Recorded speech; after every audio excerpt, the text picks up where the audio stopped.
Welcome back to the Better Health Now podcast. Today I have the opportunity to sit down with Brett Kelley, Director of EMS here at Cullman Regional. Thank you so much for joining me. Thank you, sir, for having me. Yeah, I'm looking forward to it. So today we're talking about pre-hospital blood transfusions. For those who maybe don't know, and for me, myself included, give us sort of an overview of what that means.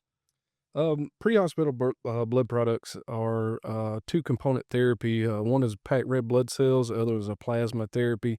They are cold stored.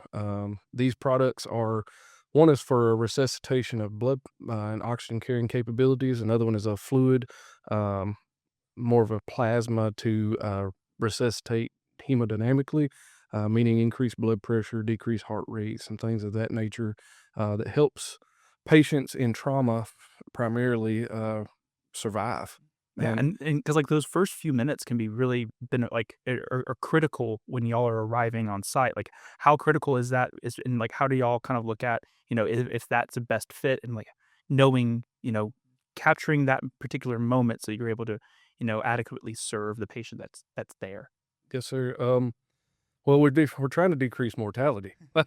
So anything that looks like this is not going in a great direction or trend, we primarily focus on a heart rate, blood pressure combination.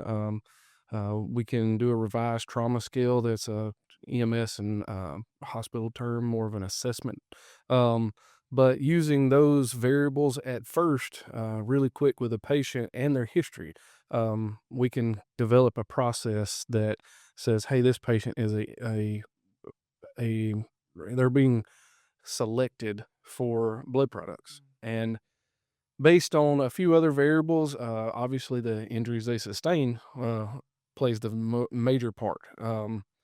I would say that most patients would spend probably a good solid 10 to 15 minutes prior to our arrival in rural Alabama, sometimes longer. So time plays a part of that equation, which really factors in when we find the patient, how bad are they? So for a layperson, if your family member is injured and we're 30, 45 minutes to get to you, that changes the game of being able to arrive on scene and administer these products and resuscitate you versus just attempt to stop the bleeding. So Yeah, and so talk about, I mean, Coleman kind of has a cool role in kind of being in kind of their role into doing this for the first time. Talk a little bit about that, and then how important is it if y'all are able to do this on site to like by the time they do arrive to the hospital, like allowing then the doctors here to then kind of assess what's going on and that time in between. yes, sir. So in 2022, former EMS Director James Curtis was successful in implementing the first blood program for EMS in this area. He forged a way through some hurdles. Give him a lot of credit for that. He was able to shift EMS from more of a uh, treat and transport to treat and truly stabilize. So in that time frame of arriving from on the scene, uh, transport to the hospital, we are able to increase patient survivability with the products that he was able to attain. Um, However, when we arrive at a hospital now, you're not waiting for those products, which is another thing that has improved outcomes.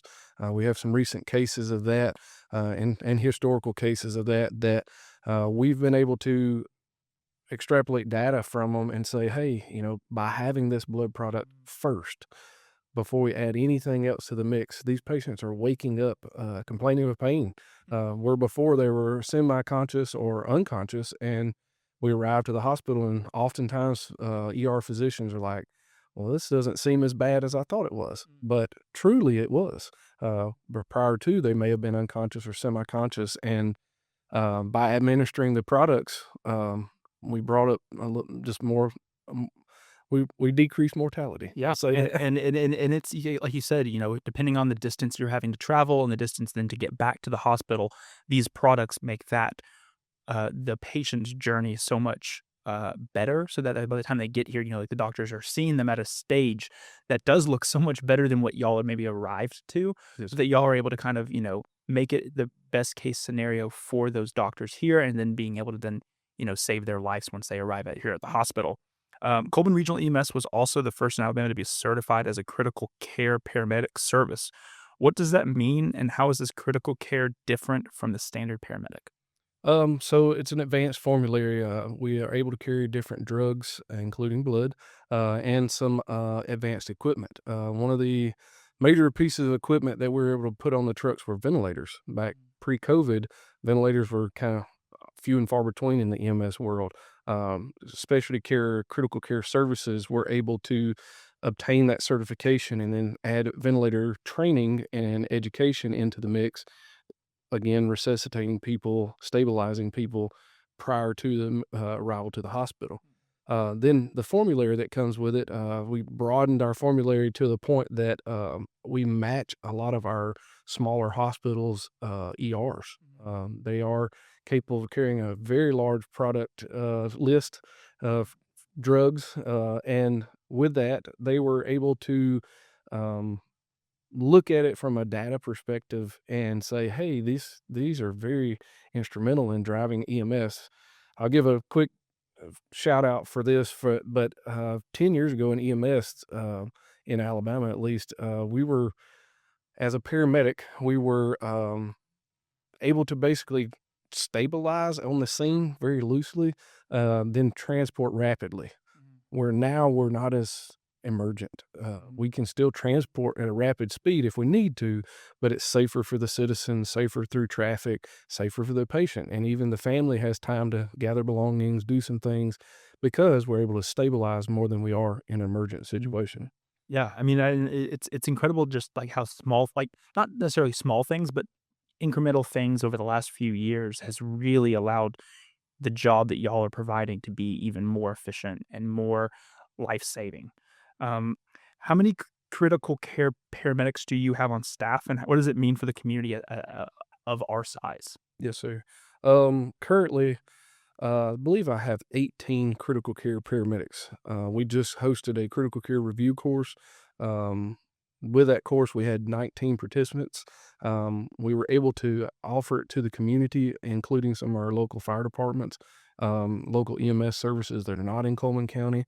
And by offering that, we were able to build a bridge. That's what I call it, a network.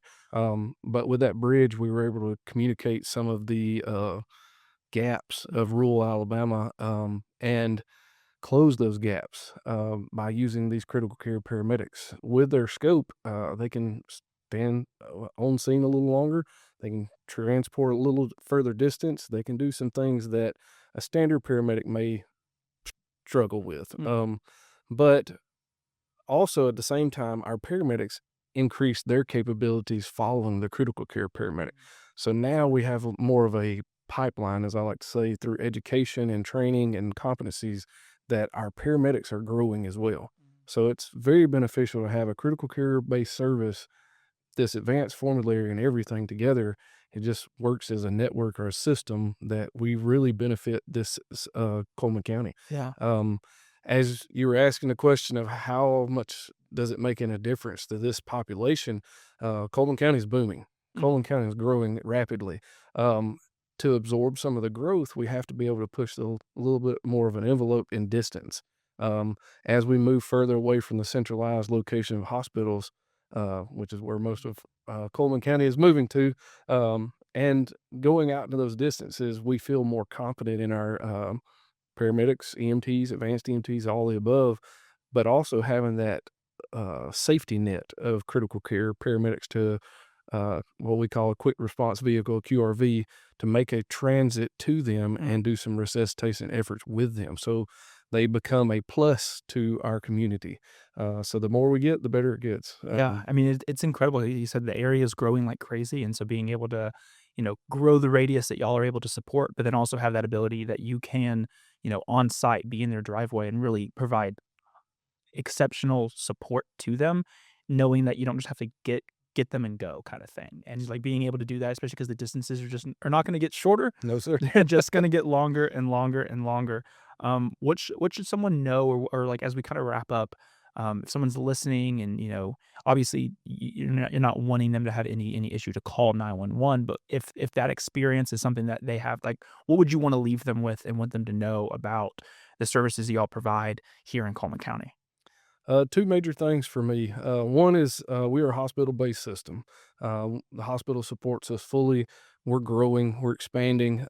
With that, we need community support. We need engagement. We need time to interact with our citizens, do more preventative things.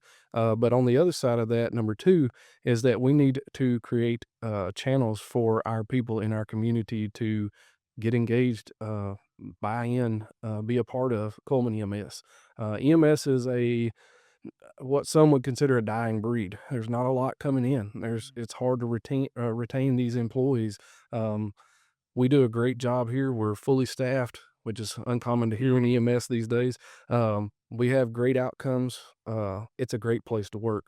I want to leave the listeners with that. Like, I would love to have everybody gainfully engaged with Coleman EMS Yeah. in any capacity, wherever you are, whatever business you may be. We want to be a part of you and be in support of you. Yeah, and we'll be sure to have everything in the episode notes. So if you want to find out more information, maybe even ways to be involved and ways to reach out, we'll have that in the show notes. But I appreciate you taking the time. Thank you, sir, for having me.